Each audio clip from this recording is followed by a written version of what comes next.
Welcome to Prime Life. We call it Retirement 2.0. Leave each episode with tips and new ideas to help you navigate retirement in our new age. It's your time. Make it count.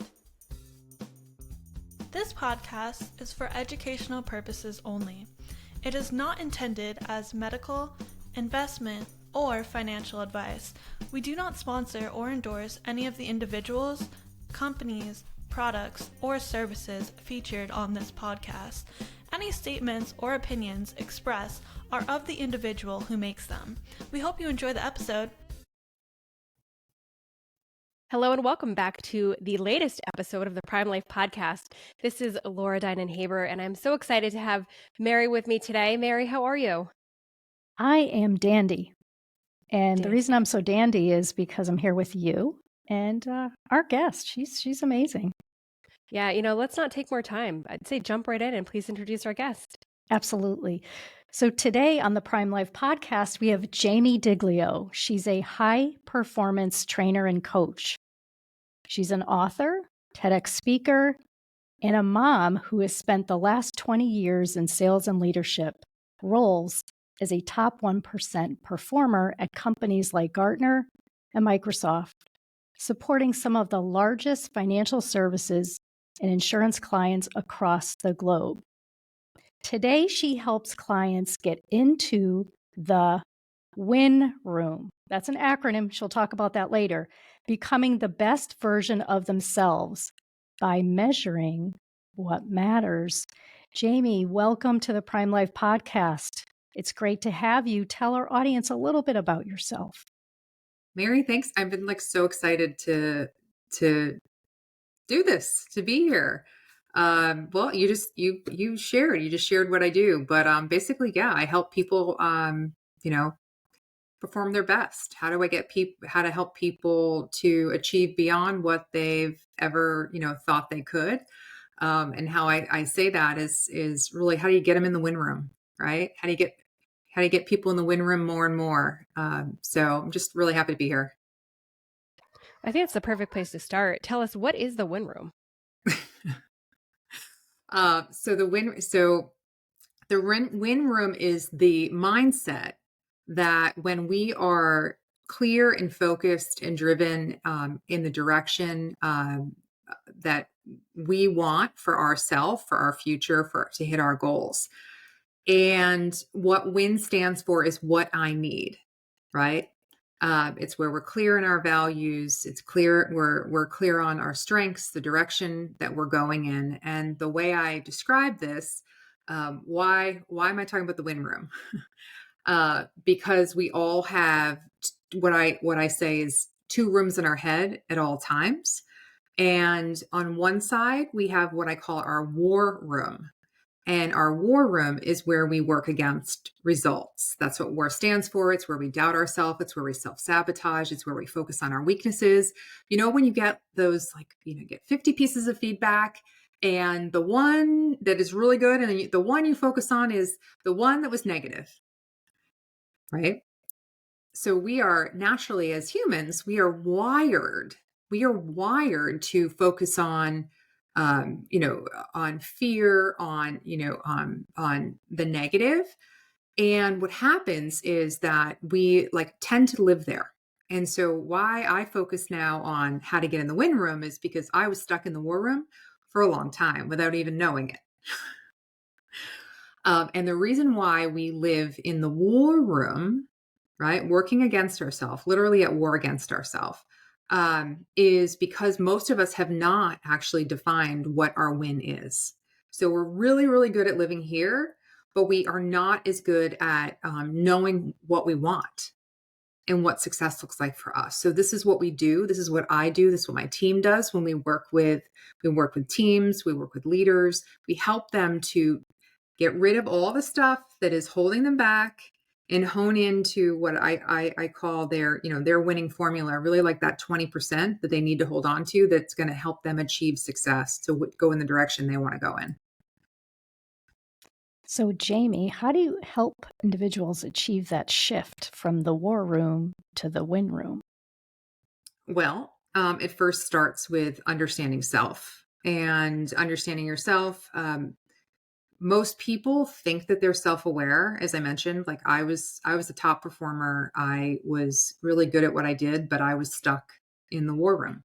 I was like focusing on all the things, caught myself, focusing on all the things I was doing wrong, trying to be what I thought I needed to be. And what happened was over time, I really started to dull down the things that actually were my strengths, and I was stuck, I was stuck focusing on that. And so this shift happens when you can start to understand and look at what I call like your self data, right? Like how are we measuring what matters? And the thing is, each of us uniquely have certain strengths, motivations, drivers, the things that we uniquely are good at. And what happens is that we naturally, the things we're naturally good at, we're blind to, right? Because we're good at them. And we forget that the things we're good at, other people aren't good at. But what we tend to see is what everybody else is good at, and we don't see what we're good at. And so what we do is we help you to see yourself, right? How do we pull that out of you? How do you see yourself as others see you? And I always say is if you could see yourself the way other people see you, game changing, right? Because we are so critical of ourselves. And when I talk about this and explain this to people, like every time, every moment of the day that we're stuck worrying about, or doubting ourselves, self-sabotaging, stuck in the war room, we're losing money. And we're losing money, we're losing time. What I mean by that is like it's money, yes, time, energy, everything, right? That's not where we want to be going. Where do we want to be going? We want to be making money. We want to be, have more time. We want to have more energy, be more fulfilled. And so making that shift is about removing all the things that are not for you and honing in on the things that you need, what you need for you specifically. I saw something interesting earlier today, and it was, you talk about identifying the things that you're good at, right? And that we're not very good at identifying these things. So I was on LinkedIn, and one of the individuals that is within the insurtech space where I am posted something, and it was a game. And Mhm. essentially, you ask your favorite LLM, whether it's ChatGPT, etc., Mhm. what do you know about me that I might not know about myself based on our previous interactions? Mhm. And it was remarkable just how close it got and how much I identified with it. So if someone doesn't use, an LLM tool, etc., what are some ways that people can identify potentially what they're good at? Yeah, absolutely. So one of the things, number one, you can do an assessment. So I use some different assessments to help you see your own your behavioral data. So we do a combination of being able to use the behavioral data, and then there's self data. So the self data is like actually um, like what do you see as your strengths? What are your values? So what we do is we pull these words out. Most people, like when we ask somebody like what's your core value, what do you value, and how important is that? It's like, oh, it's the most important thing, it's how you live your life. And I say, okay, well, what's your core value? And they don't actually they don't know specifically, right? Because we need to be specific. And so really pulling that out, and understanding that person's the words that they would use to describe what they care about, what they believe in, and how they align with their values. So that's one, understanding your core value and getting very, very specific on what that is. The words for it. Okay. Another way to do it is I do this little exercise with my clients where I ask them to reach out to, 6 or 8 people that you've worked with or people in your life and say, I'm doing some professional development. I value your feedback. What are the first 3 words you'd use to describe working with me?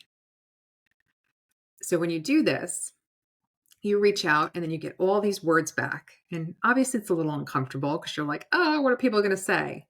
But your ability back to, without using chat GTP, your ability to get that feedback back from how other people see you is like a 360, right? And the power in it, and when we do this, we go through this process, is because it's like you're creating it, right? Like you're continuing to unveil and see who you are, right? And the words around that. And then from that, we're creating what I call your leadership language. Your leadership language is, it's your combination of your strengths, your values, how people see you, the direction you're going in, and how do you put that into words? And that's that's where you're, when you're in that space and you're constantly thinking and communicating from that space, that's where you're most powerful. That's where you're most effective in everything you do. I love all that, of course. And, to be forthright, we've done a session with you, Jaime, and all of the things you said are, continuing to resonate with me, a work in progress. What are some of the common roadblocks that you hear from individuals that could prevent them from living their best life? And we'll get that answer after a brief word from our commercial sponsors. NASA is always working harder to be your carrier of choice. We offer insurance products that can help you meet your retirement goals, such as protecting your savings, securing lifetime income, or paying for healthcare costs. We're dedicated to providing best-in-class service and are keeping things simple, and we'll have your back. We have around 400,000 policyholders and contract holders and have been doing this for a long time, 170 years. But we remain humble enough to always try to improve. For more information, visit nfg.com. NASA insurance products are issued by Nassau Life and Annuity Company of Hartford, Connecticut, Nassau Life Insurance Company, East Greenbush, New York, or Nassau Life Insurance Company of Kansas, Overland Park, Kansas. Subsidiaries of Nassau Financial Group. Products are not available in all areas. Policyholder counts are for all Nassau companies as of September 30th, 2022, and are subject to change.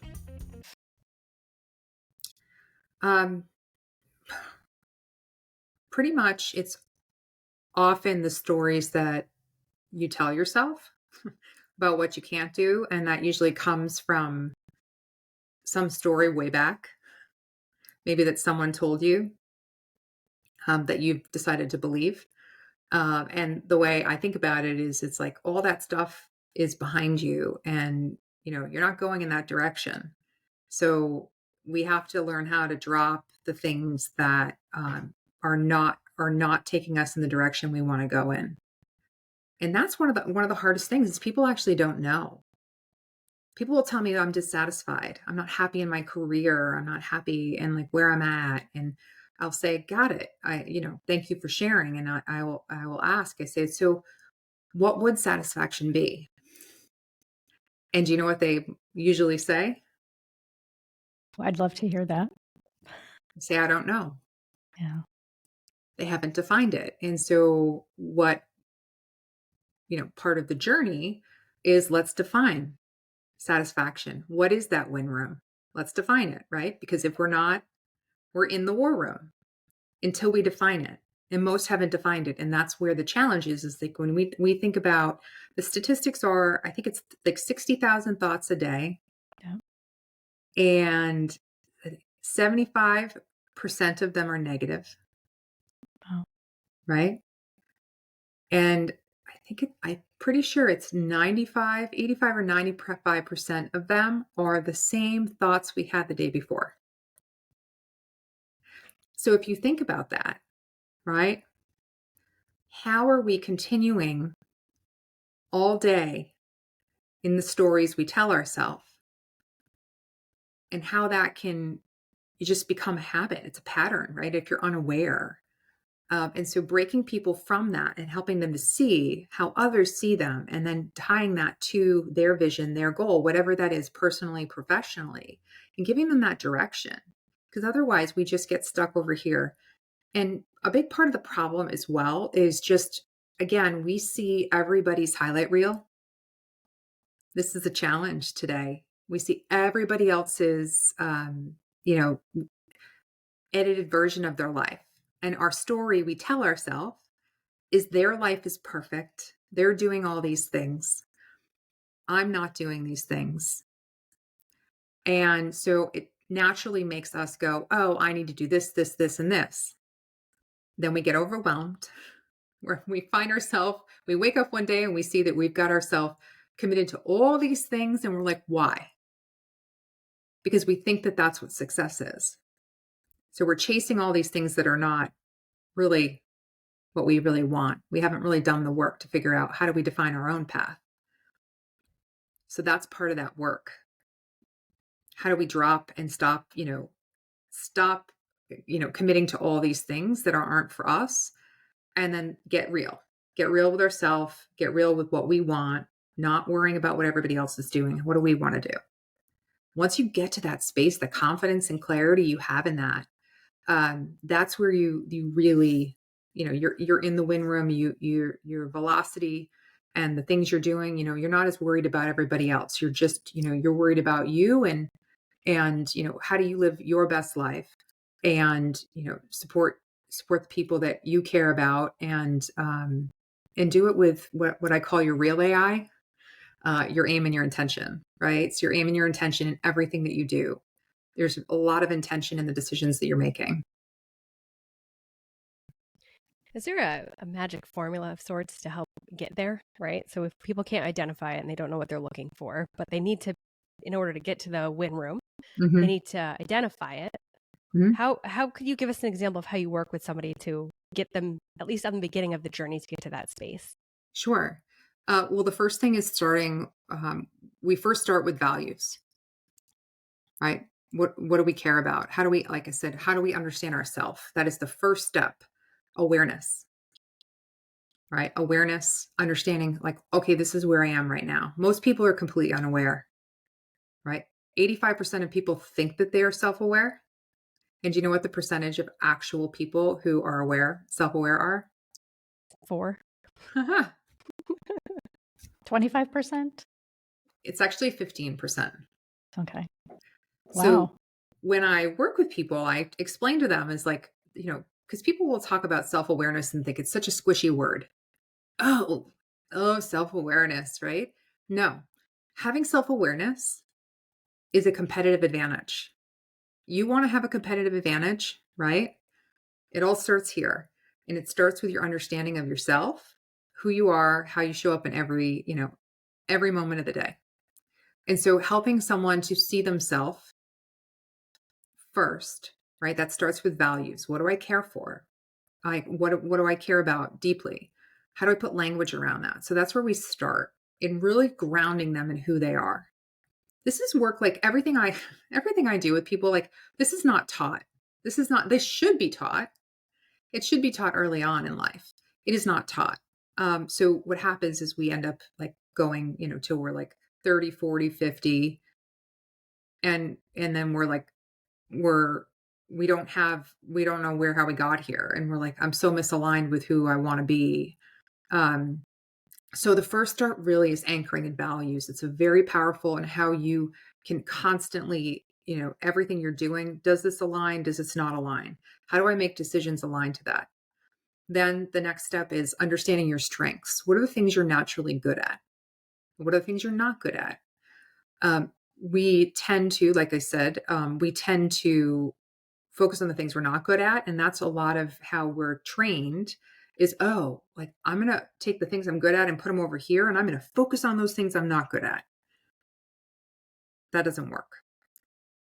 Your competitive advantage is your ability to understand the things you're good at and that you're good at because other people are not good at them. And how do you complement what you're good at versus what somebody else is good at? Because like Mary, like you, and I know you and I have some similar personality styles, but oftentimes it's like, I'll be working with people and I know that the people that I need are people that think differently than me, but they need me too, right? So how we're thinking about our competitive advantages, what is the thing we're naturally good at?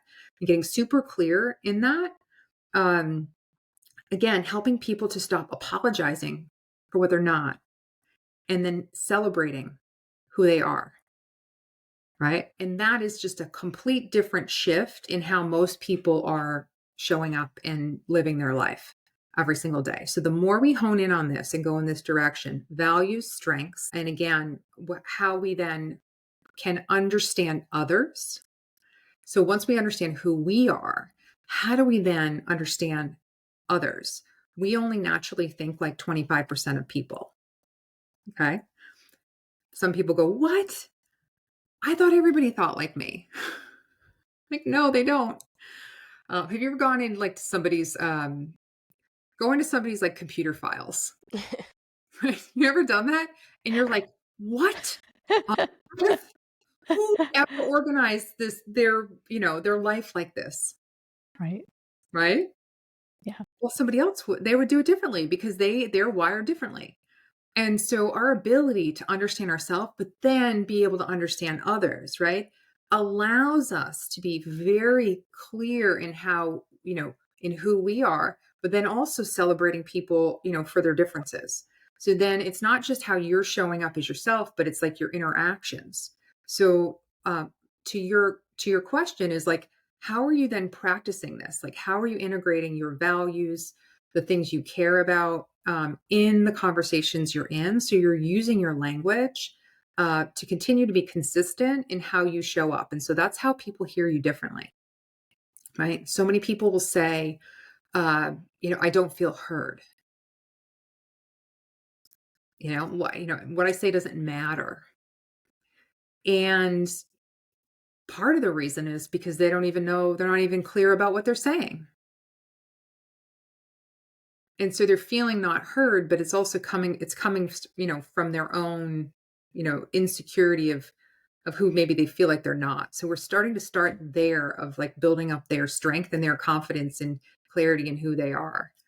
And that, again, over time, it's practicing, right? So we're creating new practices for how you're showing up intentionally in every conversation. I remember the exercise you did, which was the core values, and I can remember mine, and I remember we all shared them. But the aha moment for me, which sounds silly now, was that 25% of the people have other values and they don't think like you. And I actually said that to my husband before I walked out the door because I knew we were going to interview you today, because I remembered that from the session. Mm-hmm. That was a really good aha moment. I would really love for you to talk about, ROI, because most people think of it in the business world meaning one thing, but you have a little bit of a different definition to some degree. So Jaime, talk about that. The new ROI. I just came from a session talking with a group about this. So the new ROI is what I call return on interactions. So how are you making money in every conversation? And when I say making money, similar, right? We talked about the war room, you're losing money. The win room, you're making money. To the point of, we think like 25% of people, right? Typically, just in general, like, right? And so that means 75, the chances are, if we have 4 conversations, 3 of them, right, are going to miss the mark. Because if we're speaking the way that we would want to be spoken to, like, it's not, have you ever heard of like love language? Someone's love language, you're right. Yes. Same idea. And so once we're self-aware and we understand how we think and communicate, and then understand, oh, by the way, these other people, they might need to hear something different, right? That awareness and understanding, right, gives us the ability to be more intentional in how we're communicating. So we're like listening for someone's listening.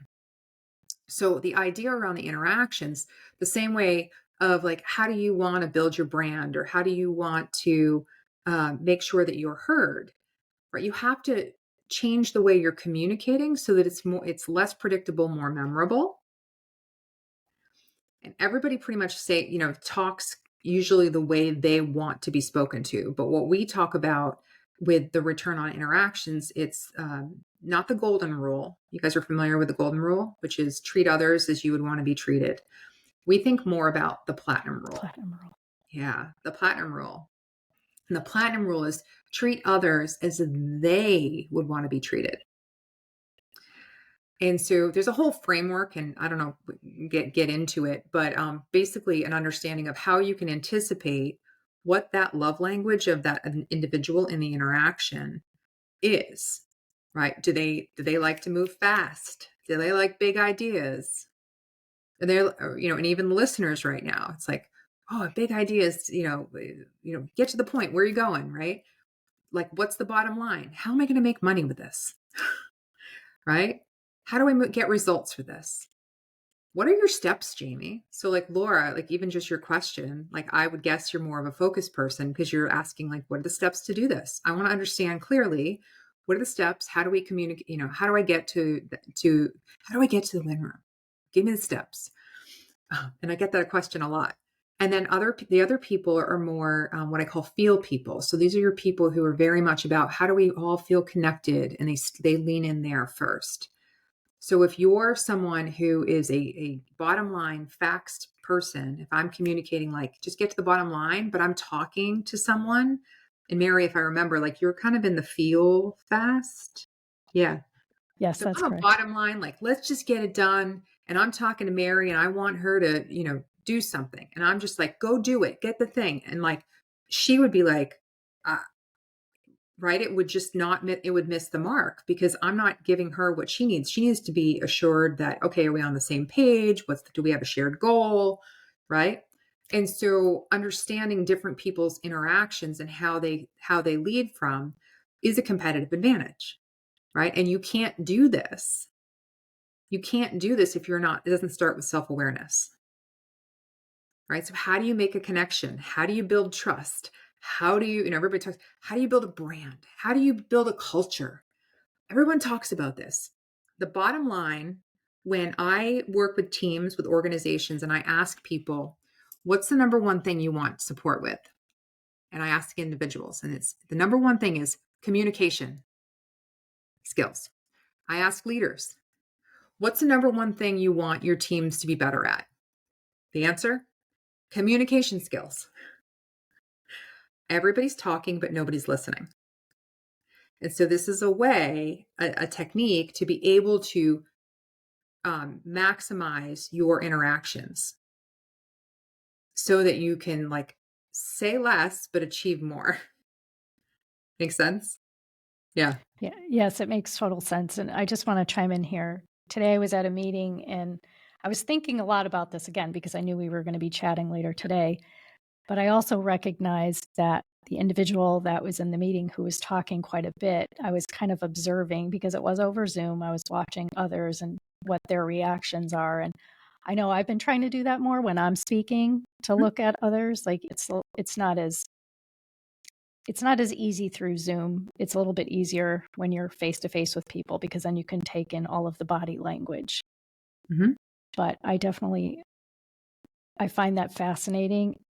And I know that it's very important in building relationships because we all have to build relationships every day in everything we do, both personally and professionally. Yeah. And it's not something that's the challenge we have today is like, we're drowning in data. We are measuring everything. Everything is being measured around productivity, sales, across the board. The challenge is that we're not measuring what matters. And because understanding what motivates people, what drives them, what they value, what they stand for, right? Once you understand this, everything else is easier. Most leaders I talk to, they'll be like, well, what motivates your people? Money. I'm like, nope. Some it does. Not everybody though. What do they value? What do they care about? So these are the things we need to measure. Once we measure these and we can understand these, exponentially, people perform better because they're feeling heard and seen, and they're not, traditionally what we do is we treat people very one size fits all. And when people, right, what does one size fits all look good on? No one? No one? Right. And so what we're doing is like we're treating it when we're trying to make everybody the same, we lower the average.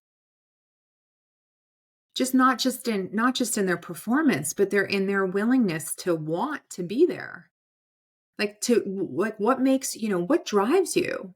You want to do a good job, right? Like and everybody's different. So once you understand that key and measuring that piece, it unlocks your people. So this is where this practice of taking people from the war room into the win room and measuring what matters and doing these small tweaks and understanding your people, it just exponentially makes them more effective in everything that they do.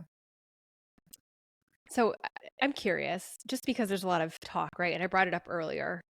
This is a very human conversation about human beings and what drives humans, which you want human to human interaction. Mm-hmm. In the digital world in which we are, right? We're drowning in the data, et cetera. Is there a role, or should there not be a role for any kind of technology play, right? So for me, I'm sitting here and I'm thinking, all right, wouldn't it be interesting if I had some kind of a technical tool that I could do an overlay on someone's LinkedIn profile? Mm-hmm. And based on the way that they describe themselves, the words that they use, how they put themselves across in their digital footprint, whether it's LinkedIn or other social media platforms, are there clues there that could then help predict or indicate Mm-hmm. certain tendencies for that individual for that kind of style of communication, not to replace necessarily the work that you've just stated, but to be akin to, right? So if I'm a leader and I'm leading 2,500 people and I can't get to 2,500 individual conversations, Mm-hmm. do you see a role that technology could play or maybe shouldn't play in this? Oh, this is such a good question. So there is technology out there, and I actually partner with different technologies that do this, and that where you can immediately understand their profile, right? And so here's the challenge, and they're wonderful technologies, and I'm happy. Like there's all kinds of different ones you can use for sales, you can use for leadership. Here's the thing: you can chat GTP it, you can get the perfect script for what to say to this person. However, how do you then say it? How do you take it from, right? So what we're all here is like, oh yeah, I got the best well-written email. And then I get into the meeting and it's like, this person is just, they don't know how to communicate. Right. And so with those different technologies, what I do is I partner up with them because it's not just about the technology. You have to be able to practice it. And this is the challenge, is that we don't have practices. We're trying to like hack everything. Nobody knows how to communicate anymore. And when you understand everything that I'm talking about here, it literally changes the way you show up because it's so uncommon. Everybody's kind of talking the same, right? And most people have been trained the same, so they have the same scripts.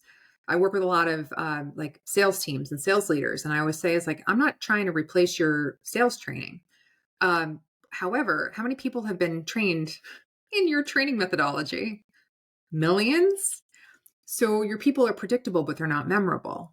And so what we're doing is we're trying to bring out the human in the interactions in a real, authentic way. And when we do that, right, I just wrote a book about this, right? Or like we talk about it, we call it Moneyball. If you're familiar with the baseball, how we transform baseball by looking at the individual and using data in a different way.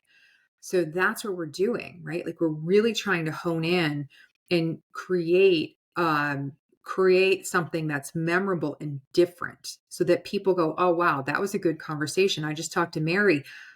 It's like, it stood out. And that's the point, right? Whether we want to build our brand, we want to build our business, we want anything, build our career. You want your people, if you have a team of people, you want them to be standing out above the rest. But right now, everything is so one size fits all that it's all just noise and wasted time and energy. So and to your point, Laura, is that if I just walk into a room and I see somebody I need to talk to, I can't be like, wait a minute, hold on, let me go look at the thing. And right, like, So what I teach people is how to do it real time. So there's these technologies that you can use, but I teach people how to do it so that they can do it in a moment without even using any technology. Now, the technology helps, of course, but we want to get people to understand how to think this way so that they can do it naturally and just build it into, right? It's something that's built into the way they're communicating. Yeah, absolutely. And, there's so much value, right, at different levels and even different stages of journey. I could imagine this being helpful in high school, in college, and, every single piece of the journey. So, my hope is, right, that the individuals that you've touched with your training and your work just continue to send the message down the line and hopefully send more folks your way, because you're right. There's so much one size fits all. And if it's anything like fashion has been in the last few years, you get out there and you're like, but who's wearing it? But who is wearing this? I mean, I'm sure it looks beautiful on someone somewhere, but I am not that someone, and this is not that somewhere. Right. Yeah. And the point is, like, we're trying on too many things, right? And so we think we keep trying all this stuff, it's all stuff. And I'm like, no, the reason why you're drowning, the reason why you're overwhelmed is because you're trying on too much stuff. Like, this is about you, like, trusting in who you are and becoming the best self and measuring what matters. What matters is, right, like, this is you being your best, and how your best is different than somebody else's. And it's just a total reframe than what we are taught. Jaime, what do you hear is the approximate time frame that it really helps individuals like get from point A to point B when you start working with them? Is it a month? Is it 2 months? I know it's a work in progress, I would think. It's a continuum, but do you have on average a time frame where you start helping people, that you're going to help change their behavior, their mindset, again, Yeah. from the war room into the win room? Right. Yeah. Well, typically it's a 90-day process. And I don't mean, when I say 90 days, I mean a 12-week process of maybe an hour a week. We usually do, depending upon the program, it's like an hour and a half every other week, and then usually like a 1-to-1. So we tend to deliver these in group programs and in individual coaching. So it's the compounded interest. If you think about being able to show up, most training, and that's the challenge. It's like, if I want to have a 6-pack of abs and I go to the gym for like 8 hours and do abs, am I going to get a 6-pack? No, I'm not. But if I'm in a practice of doing like 5 minutes a day, or even 3 minutes, so just practicing this over time, my abs are going to get stronger. So it's the same way as what we're doing each time. We're giving them in bite size. You learn, understand what your values are. How do you now in your next conversation share your values? Ask the person what they value, right? And we're practicing that, and we're using it with real interactions, real situations, real difficult conversations, and we're doing it over time. And so it's that, again, learning how to, they practice it and they go, oh my gosh, this works. So that's the first hurdle, getting them to go and do it. Because oftentimes you do the training or whatever coaching, and then you don't go and do it. And so making it, in a way that it's bite sized and they can go practice it. They see that it works, and then they start to really go, oh, wow, this really works. And then they're, continuing it over time. So typically it's like that 90-day mark, which again is, it sounds like a lot, but it's short stints every other week, where they're keeping themselves accountable. It's like, I remember I did Weight Watchers a long time ago, and you knew that you had to check in every week. I've never used this example, but I just thought of it. And you kind of know, it's like accountability. How are you practicing? Yeah. Right. And so again, it's about building that strength, that like muscle memory. And part of that, again, is you're practicing in your conversations, but you're also practicing with yourself, right? Because you've learned at this point, what is the thing that, I can't catch myself? Why haven't I been able to get to where I want to go? It's because I'm holding myself back, the fear. What are those fear thoughts? We teach in the programs, how do you catch yourself when you get those fear thoughts, those war room thoughts? How do you stop it? You notice it, right? To normalize it and neutralize it. You have to notice, sort of, and then be accountable for it. So it's just, again, this practicing over time. Actually, I think it was a great analogy. You may know I started my career in the fitness business, and we believed so we would spend the first 3 months with individuals, pretty much whether they wanted to or not, because we knew it would take that 90 days to get them into a very regular routine where they perhaps wouldn't injure themselves by doing too much too fast and all of those good things. And it definitely is muscle memory and habit. So Mhm. I'm not surprised that you said 90 days. So I'm very sure we're going to have you back on our podcast again because there's so much to talk about. But I would love for you, before Laura likes to go with her last question, can you share with our audience a few tips that they can take action on today or in the near future that would help them? Yeah, absolutely. I think number one is so, and actually, this is, I didn't mention this yet, but one of the techniques to understand how do you make sure that your interactions are effective is, and when you're talking with someone, is at the end of any meeting. And actually, I'll do this with you right now, Mary. Was this a good session? Would you say this is a good podcast? I love it. And I'm sure I don't want to speak for Laura. Okay. Well, Mary and Laura, I really value your feedback. Was there anything specific that stood out to you? Was most helpful that we talked about?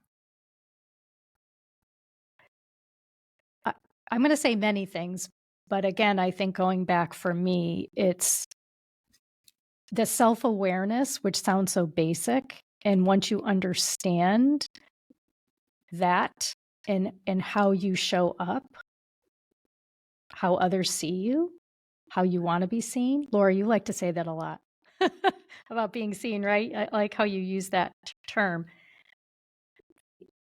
That was very helpful. Every time I think I talk to you, Jamie, I have aha moments. Mm-hmm. Excellent. Thank you. And Laura, was there anything specific that stood out to you? I think for me, it's a number of things, right? I think the recognition, right? We have to recognize when we have our war room thoughts, and then we have to work through that, as you said in the three pieces there. I think also too, it's just a reminder that humans are human, and to access the information we have that may be verbal or maybe silent, and what people are saying, even when they're not speaking, and that active listening is an important piece of this as well. So good. Okay. So because I just asked that, and that's something you can ask at the end of any meeting, right? Or even if you're meeting a friend for coffee, you could say, I really enjoyed talking with you. Was this, did we have a good conversation? Yes. What did we talk about that was most enjoyable for you? Right? You're going to hear something different. So you both said something different. So Mary, you talked about self-awareness, and Laura, you had mentioned this a couple of times around the humanness. Like, how do we remember like we're human? And so now with both of you, I know, because I write this down, I just wrote it down. I now know with each of you, what is the thing that you hear? Because that's the thing that is like your love language, right? So that's a technique that anybody can do at any moment, right? And so you're understanding how can you make sure that you're having better interactions with people and what's resonating. So that's one technique. The other I would say is that one of the simplest things to do is become aware or noticing what are your war room words? What are the things, remember I mentioned about of the 60,000, 75% were negative. So we'll just continue to just have negative thoughts if we can't like think about our thinking. So trying, and this is hard, it's hard to do by yourself, but trying to catch yourself when you're beating yourself up, when you should be giving yourself a pat on the back, when you're focusing on that negative thing. What's the thing that you continue to say, and write it down so that you understand what that is. Could be, I'm not smart enough. I'm not where I'm supposed to be. Like, I never can figure it. I can never get everything done.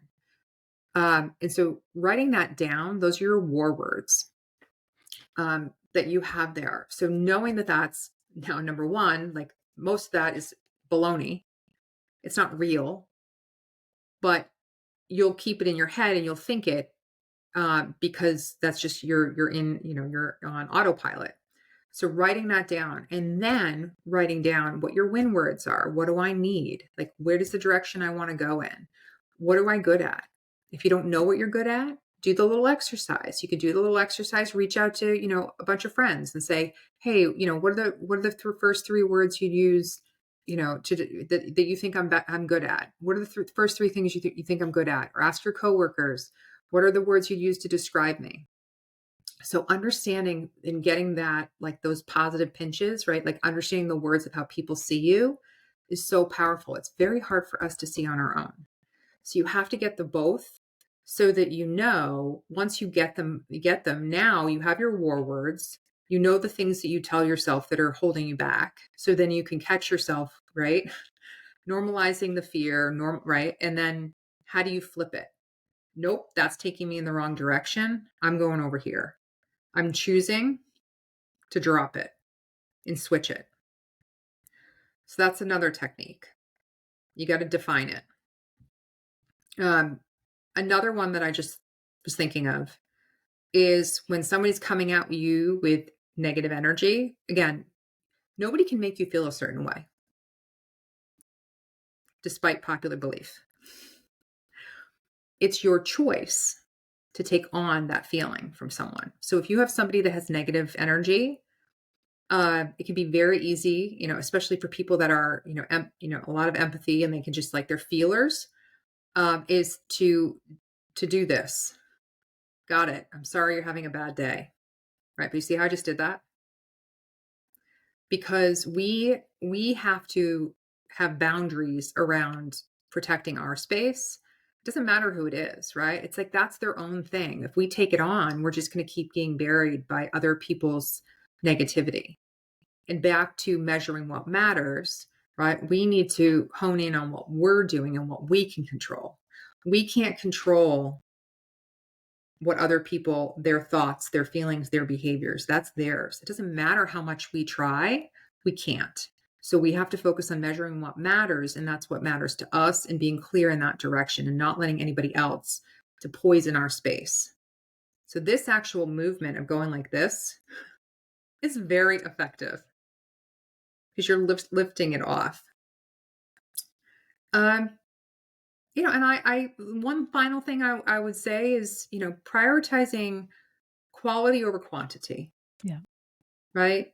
We live in a world of like, it's all about quantity. And what is that getting us? We have more and more people who are unhappy than ever before. They have more stuff than ever before. So about how are you investing in you and focusing on what you need instead of just going and buying stuff and like, keep going and piling on more stuff and like focusing on like, what are you actually trying to fill for yourself? So I'm a big believer in like quality over quantity. That's a good one. And I did read that one. And it's not all about me, but I'm going to say that I struggle with that one. With quality over quantity? Yeah. And I have something up on my board when you walk in my door that kind of references that. And I keep it up there on purpose. Mm-hmm. Because really what we spend time on is what we get. Who we spend time on, prioritizing. So, yeah. I mean, in our,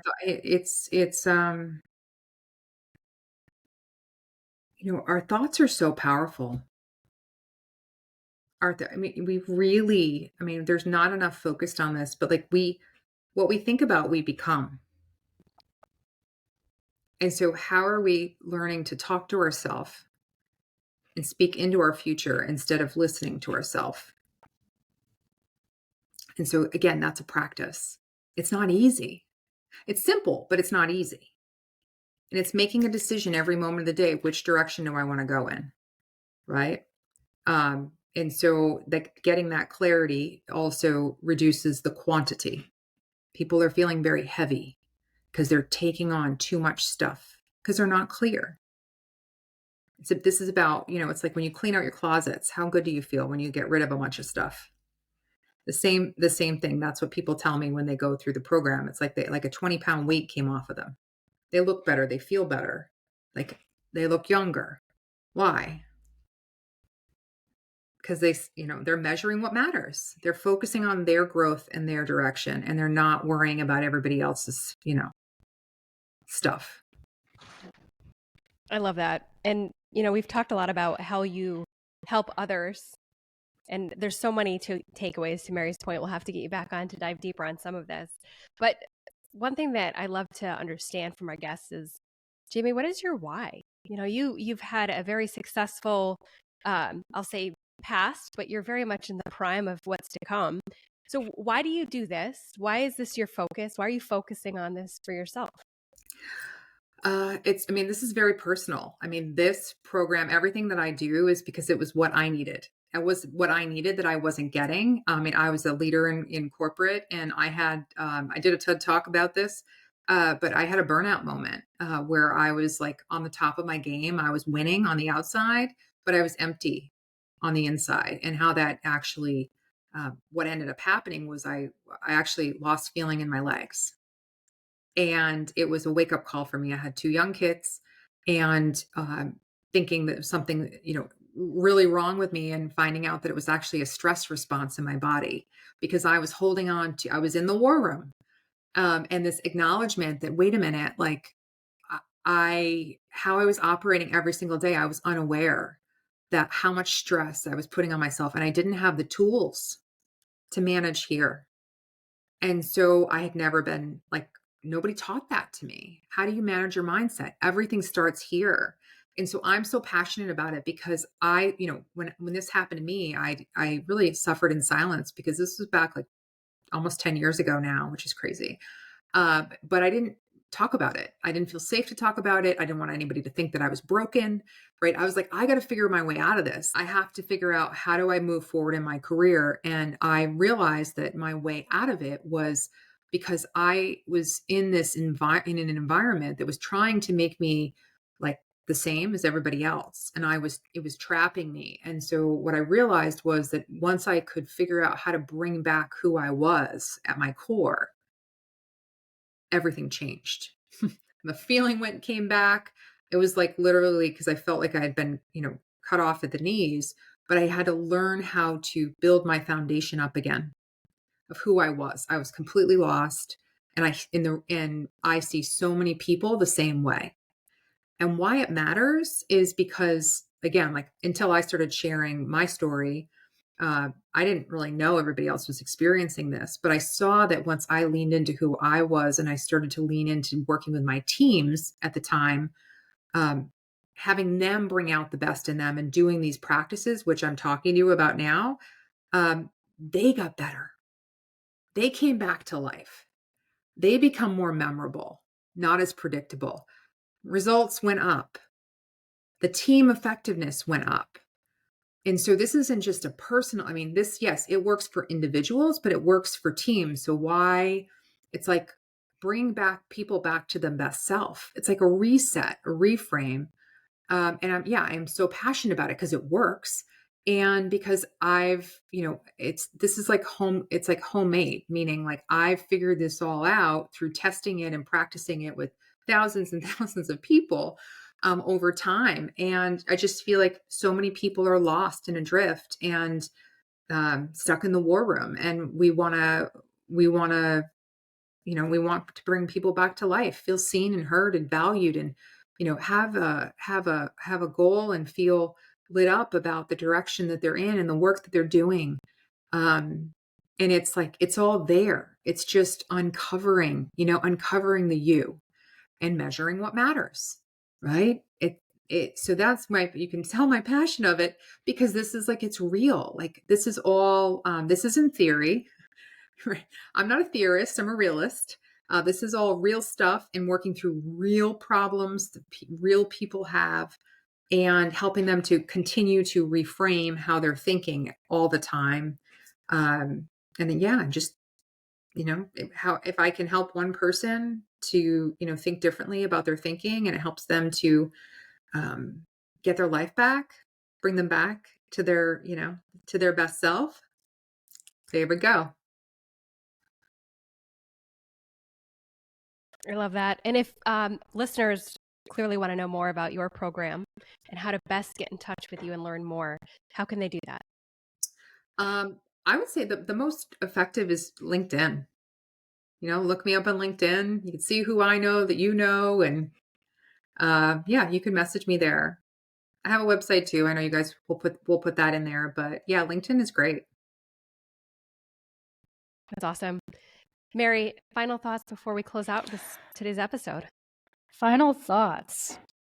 I think that I'm very grateful for today because you added a spark, gave me many things to continue to think about, and I know I need to practice. How about you, Laura? I wrote a note to myself that we have our planning or strategy session for 2025 coming up in a few weeks. And so to the individual who's planning it, I sent a note and I said, listen, at either the beginning or the end of the session, we have to ask everybody to write down those 3 things that each of the team members shines at, excels at, is great at.